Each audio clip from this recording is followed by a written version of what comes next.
தளபதி வந்துட்டு இதுக்கப்புறம் படம் நடிக்க மாட்டார். ஸோ லாஸ்ட் படம் ஜனநாயகன் தான். எப்படி ஃபீல் பண்றீங்க? அது உண்மையாவே எல்லாருக்குமே ரொம்ப சேடா தான் இருக்கும். ஓகே. அது வந்து கொஞ்சம் வருத்தமா தான் இருக்கு.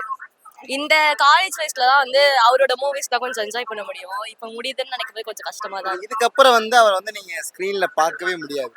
அந்த செலிப்ரேஷன்லாம் இருக்காது. How do you feel this moment? அந்த மொமெண்ட். அதான் சொன்னேன், ரொம்ப சேடா தான் இருக்கும். ஓகே. ஆனா அதையும் தாண்டி தியேட்டர்ல பார்க்க முடியலன்னா என்ன, இனிமே திறந்ததும் நியூஸ் சேனல் ஃபுல்லா அவர் தான் வருவாரு, ஓகே. டிவியில ஃபுல்லா அவர் தான் வருவாரு. ஸோ அதனால வந்து அப்படி இருக்கும் போது அது கொஞ்சம் மாறும் அப்படின்ற மாதிரி இருக்கும். அவரோட ஒரு ஒரு மாநாடு அந்த இது பார்க்கும் போது எல்லாமே ஒரு ஒரு மூவி பார்க்குற மாதிரி தான் இருக்கும்.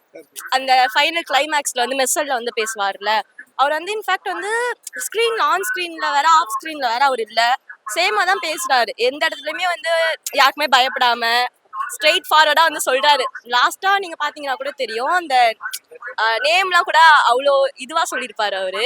அதை பார்க்கும்போது அப்படியே கூஸ் பம்ப்ஸா இருந்துச்சு. அந்த மாதிரி பார்க்கும்போது இன்னும் சூப்பரா இருக்கும் அப்படின்ற மாதிரி இருக்கு. ஒரு வேற ஒரு ஜேர்னல் கண்டிப்பா நம்ம பார்ப்போம்.